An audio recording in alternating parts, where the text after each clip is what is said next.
ব্যক্তি শাকিব খান সম্পর্কে আমি একটা কথাই বলতে চাই যে আমি যখন কারাগার থেকে বের হলাম তো আমি দেখেছি যে শাকিব খানের মুভি বন্দীদেরকে কি পরিমাণ মানে ওই সময়টুকু প্রতিটা বন্দী মনে হয় মুক্তির আস্বাদ পায়।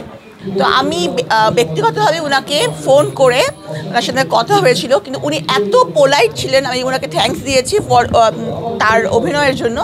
উনি খুবই সফট স্পোকেন এবং মানে খুব হাম্বল। হ্যাঁ, শাকিব খান কিন্তু পুরো বিশ্বেরই ভালো লাগে, তাহলে এমন কি এটা অবাক বিষয়? হ্যাঁ, ওনাকে ভালো লাগাটাই তো স্বাভাবিক, কারণ হচ্ছে যে উনি এত বড় একজন অভিনেতা এবং তার চেয়ে বড় কথা হচ্ছে যে হিরো ম্যাটেরিয়াল ওনার মধ্যে আছে।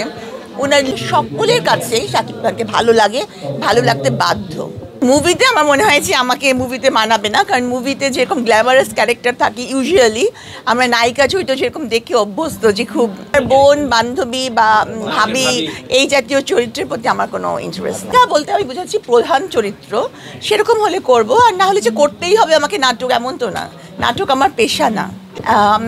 আসলে পরিচালকই ঠিক করবেন কাকে আমার সাথে মানাবে বা ওই ক্যারেক্টারে আমি ফিট হব কি না। হ্যাঁ, তো এটা পরিচালকের সিদ্ধান্ত, আমার না। নাম ভূমিকায় যদি হয় তার মানে তো সেটা প্রধান চরিত্র।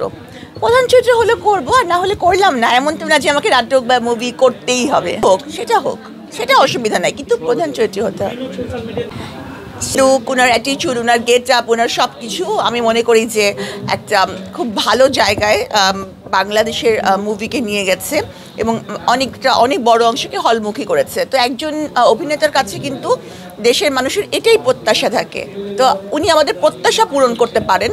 তো সে কারণে আমি কেন, বাংলাদেশের সবাই ওনাকে পছন্দ করেন। একটা মানুষ মানে বিখ্যাত ব্যক্তিমাত্র সমালোচিত, তাই না? তো এটা তো খুব স্বাভাবিক। যত বেশি সমালোচনা হবে তত মানুষের ওনার প্রতি আগ্রহ হবে, দেখবে। তখন যখন ওনাকে দেখবে মুভিতে, তখন সে না বুঝতে পারবে। হ্যাঁ, যার সম্পর্কে কোনো আলোচনাই নেই, সমালোচনাই নেই, তার সম্পর্কে মানুষ আগ্রহ বোধ করে না। হ্যাঁ, আর শাকিব খান আমি মনে করি যে সামনে আসলে তো অবশ্যই সবাই সেলফি তুলবে, এটা তো। আর মানে হয়তো আমিও তুলবো, হয়তো। আমি তো একটু আগে বলেছি যে বাংলাদেশ অতটুকুই, আমি 1 মিনিট হয়তো কথা বলেছি। আমি মনে করি যে উনি খুবই বিনয়ী, এতটুকুই। এছাড়া ওনার ব্যক্তিগত জীবন সম্পর্কে আমার কোনো জানা নাই, ধারণা নাই। এটা ওনার পরিবারের মানুষই বলতে পারবে উনি ব্যক্তি জীবনে কেমন। আমি কথা বলেছিলাম যে আমি জানিয়েছিলাম যে কারাগারে ওনার অভিনয়ের জন্য একটা বন্দি মানুষ, হ্যাঁ, যারা ছটফট করে সারাক্ষণ মুক্তির জন্য, তারা তার অভিনয়ের কারণে মুক্তির আস্বাদ পায়।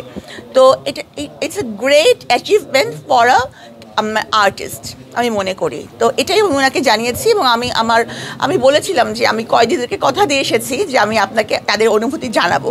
তো আজকে সেই কথা পূরণ করার জন্য আমি ফোন দিলাম। তো উনি খুবই মানে বিনয়ী ছিলেন এবং আমি ওনাকে অনুরোধ করেছি যদি কখনো কোনো দিন সুযোগ হয় উনি যেন একবার নারী কারাগার ভিজিট করেন, তাহলে বুঝবেন যে ওনার কি পরিমাণ ফ্যান ওনার ওখানে আছে। ধন্যবাদ জানিয়েছেন, খুশি হয়েছেন। হ্যাঁ, ওনার ব্যবহার খুব সুন্দর ছিল। জাস্ট 1 মিনিটেরই কথা ছিল। হ্যাঁ, কিন্তু বোঝা যায় একটা মানুষের অ্যাটিটিউডে বোঝা যায়, এবং একটা মানুষ কিন্তু খুব উপরে যেতে পারে না সে যদি বিনয়ী না হয়। হ্যাঁ, অহংকার কিন্তু মানুষের পতন করে। কিন্তু ওনাকে দেখে বোঝা যায় যে কেন উনি এতদিন ধরে এত উপরে অবস্থান করতেন।